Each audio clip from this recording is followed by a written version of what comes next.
morning.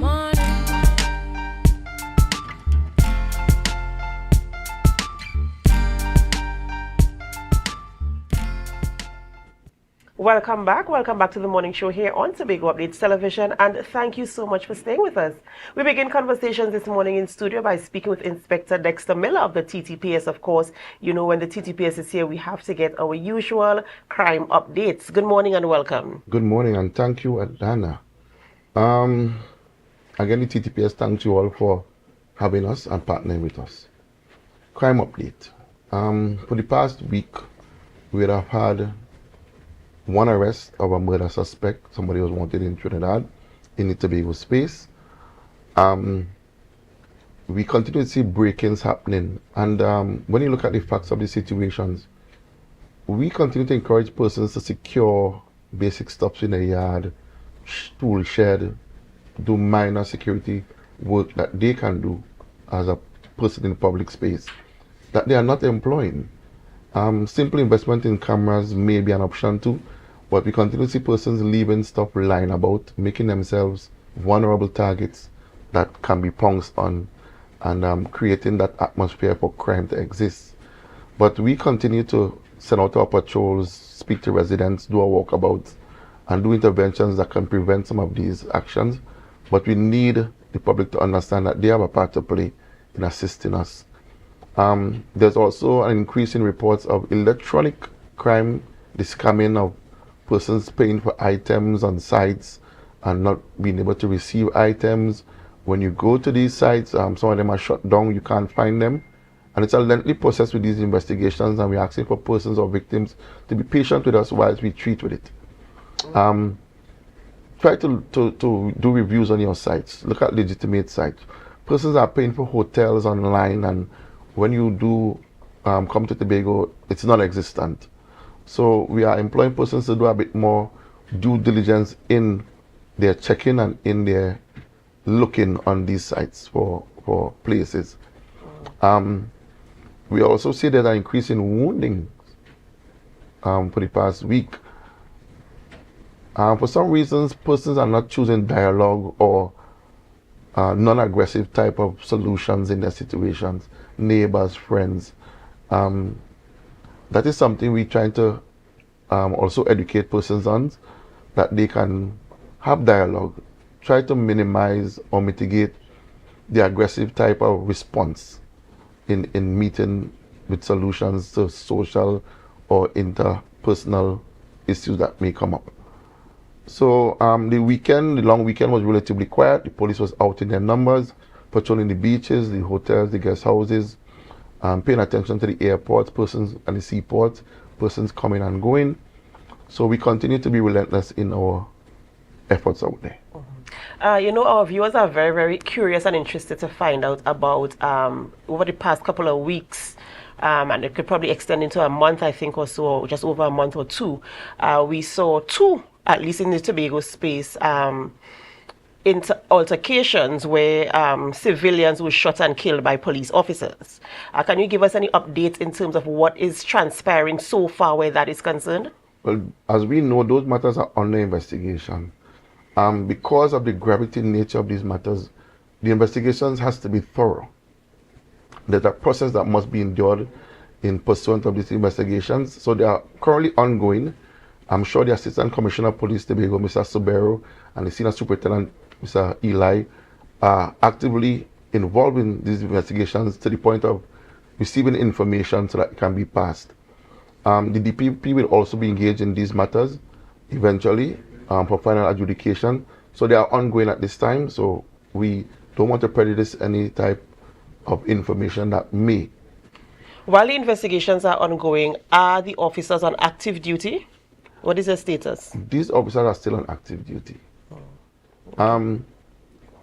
We know the baseline is innocent until proven guilty.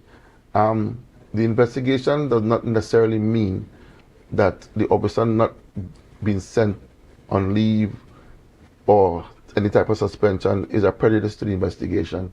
It's purely independent, and also the police complaints authorities also pursuing the matter. They have actively engaged in the investigation also. So it's been covered on both sides where the investigative process is concern. Inspector, I want to ask, concerning these investigations, what is the threshold that has to be met for an investigation to be conducted by the Professional Standards Bureau? Because it seems, is this investigation being conducted by the police service themselves or the Professional Standards Bureau? Well, the Professional Standards Bureau is part of the police service, but this one will not meet the professional standards in the first instance. Now, the Professional Standards Bureau mainly deals with corruption or a perceived corrupt practice by a police officer or a public officer. Okay. So it's purely investigated like any other crime would take the pursuit.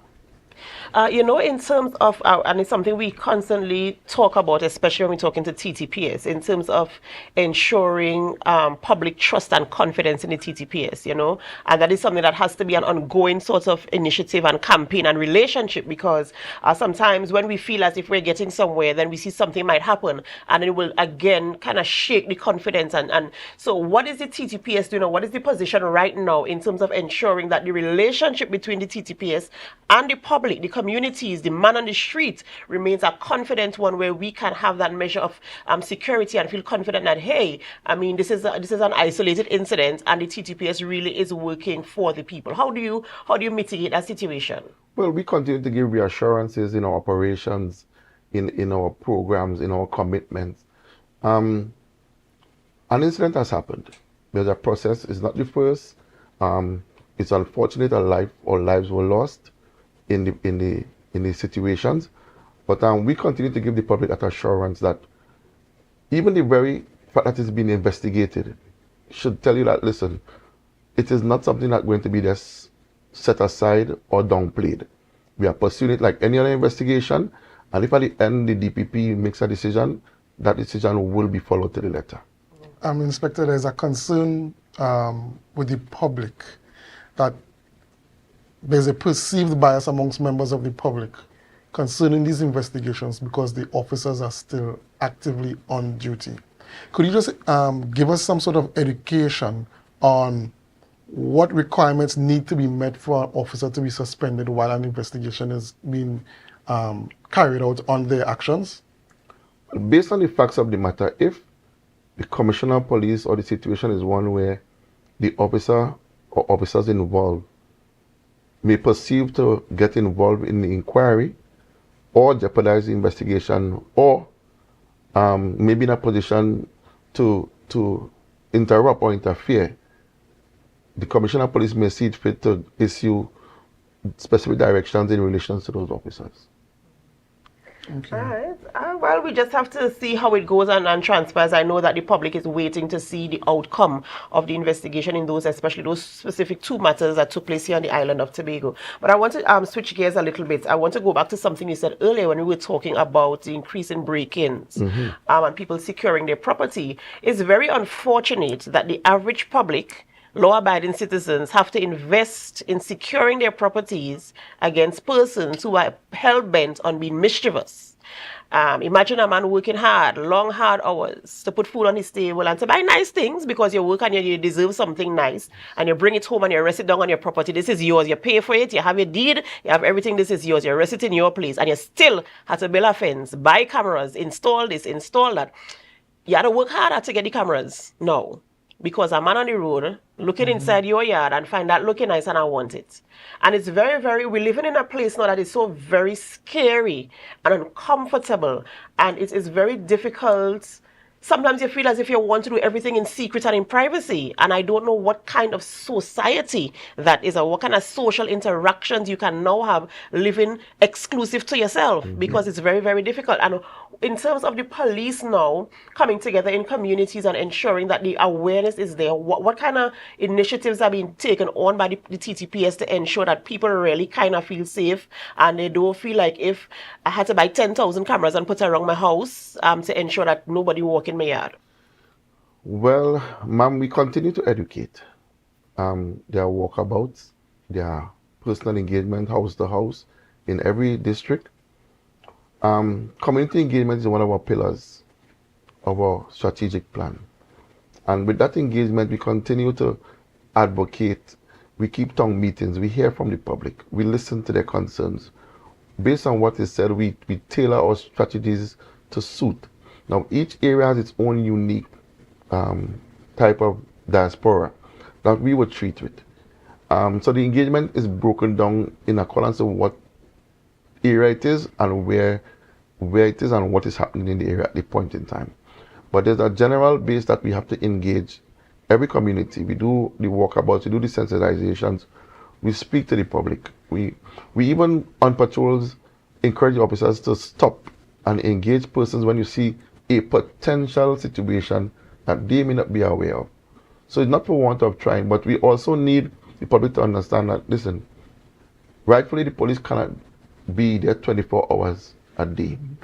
So there's a part that they have to play in order for us to achieve together what we need to get to stop this. Now, there are persons bent on the situation. You can't get away from that. And to those persons, we are saying to them, you will feel the full brunt of the law once an investigation is done and we have a suspect to treat with. All right, well, we continue, to partner with the T.T.P.S. and, I just want to implore communities around the island of Tobago, to partner with the T.T.P.S. At the end of the day, we want to live in communities and environments that are safe for us and our children and for generations that are coming up. All right, so we want to talk now about its graduation season, and all these young people in the nice gown and the nice suits, looking nice and dapper, and they're going out for their dinners and their graduation parties and stuff like that. And especially in a time where people they're looking to see who looking nice. So that means they must have money to buy this outfit, So how do you, I know you want to talk a little bit in terms of safeguarding yourself, the young people safeguarding themselves, possibly the parents safeguarding them when they go out to dinner. So what are some of the approaches that people can take to ensure that they remain safe? Well, rightfully so, Adanna. We know it's graduation season, and parents want to reward their children for doing well. The season is coming to a close. It's a milestone in some of the young people's lives, graduation. We are seeing where young persons are not being educated or mindful of the dangers, some of the dangers out there, potential dangers. The going to the functions and probably engaging in alcohol beverages, or even the beverages are not being sold, but they are being brought in below the table, so to speak. We must be real in the situation. And they have been encouraged by peer pressure, friends. We advocate parents to speak to their young ones. Give them tips that will keep them safe. Don't take a drink from somebody you don't know. Don't take something that is open and you're just putting it to your head. You're going into these functions, be mindful of where you're sitting, who is around you. Not resting on your phone and just leaving it unattended. Parents should be engaging each other, I believe, to know who is going with who. Let us encourage parent pooling and carpooling of the children. Some of them are driving already. They're at the age to have their license. Be mindful. The road is ready for that motor vehicle. Is the child ready for that motor vehicle? We have to understand what are we injecting at this time. Encourage them to do a timeline or pick up and drop off. Know who is going where and where they are. There's nothing wrong in asking them to check in and let me know that you are okay. In addition to graduations, we also have the summer vacation, if I may stray a bit, on us. Children are being now on vacation, they'll be at home. A level of supervision is still required for the children. Know where they are. They're going to the beaches, they're going to spots, know who they're going with. Give them simple stuff to say, well, listen, let me know who the other persons are, who are the other parents involved. Have that open line of communication. Piggybacking on that, there's also the new school term opening that children are transitioning from primary to secondary. Have that conversation with your child. Choices they make, friends, they're going to meet new people, exposed to new stuff. It's a different level. Put them in an environment that you will talk to them and let them know, listen, you are moving from one stage to the next. These are the things that you need to be aware of. So have that conversation with them constantly to keep them on the go and on the awareness. Has the T.T.P.S. In this season or period been into any of the schools to have these types of dialogue with the young people? Because I know the parents could tell them so much. And some of them they still want to be macho with their friends. My friend driving, or my friend could drink, or they could, go somewhere without supervision, and I want to do the same thing. Have you been in a space in the schools to let them know these same things that we're talking about now, to ensure that they understand the risks that are involved and the consequences that can come from the risks that they take? Well, as you know, the school intervention unit under the Special Victims Community Police have always been continuously advocating stuff within the school space. One of the things I see would have been increased in speaking to the children about recently is the awareness of drugs and synthetic drugs and the availability in the school space. The cookies and the edibles and the gummies and stuff that are popping up within the school environment. So it's a conversation that has been ongoing with the persons who visit the schools. We also have parent forums to make the parents aware that this is what is happening. So the parents are also on board. The guidance counselors are on board. The school intervention officer, the school social worker is also on board. So it has been a continuous ongoing program that we have been educating and making children aware of the situation. Okay, Inspector Milan, you kind of touched on it, but I wanted to ask concern specific to the graduation safety tips. Is that something that the T.T.P.S. is engaging in as a preemptive action, or is it a trend that they have been seeing over the years of instances occurring at various graduation ceremonies? Well, as time changes, the situation changes, and we are also making adjustments as the T.T.P.S. So, based on what we are seeing happening or going on an everyday basis in the school, there was a need for us to treat with these safety tips for graduation. It's a school coming together. It's children coming together. They're not isolated from these situations. So we see the need to heighten, because of the graduation season, that awareness. Okay. All right. And is there any additional information you'd like to share with our viewers this morning? Well, ma'am, the T.T.P.S. continue to stand resilient. We continue to advocate within the Tobago space. We continue to employ new initiatives as we see trends are changing. We are also making adjustment to those trends in order to minimize or to completely eradicate. We continue to ask for our external stakeholders to be patient with us, to partner with us. They may not understand some of the programs that we employ from the inside, but rest assured it is for the benefit of all law-abiding citizens. All right. Thank you so much, Inspector Dexter. We really appreciate you this morning for coming in and, giving those tips, reminding the public of their responsibility as well, and to also give us some updates in terms of what T.T.P.S. is doing to ensure that we remain in safe spaces this morning. Ladies and gentlemen, this morning we've been speaking with Inspector Dexter Miller of the T.T.P.S. as he brought to us the crime updates here in the Tobago space, as well as giving tips, safety tips for graduation season, the summer vacation, and of course going back to school come September morning. We have to go for a short break before we continue conversations this morning, and as we go, we invite you to help us. Share the live, share the live, share the live. We'll be right back.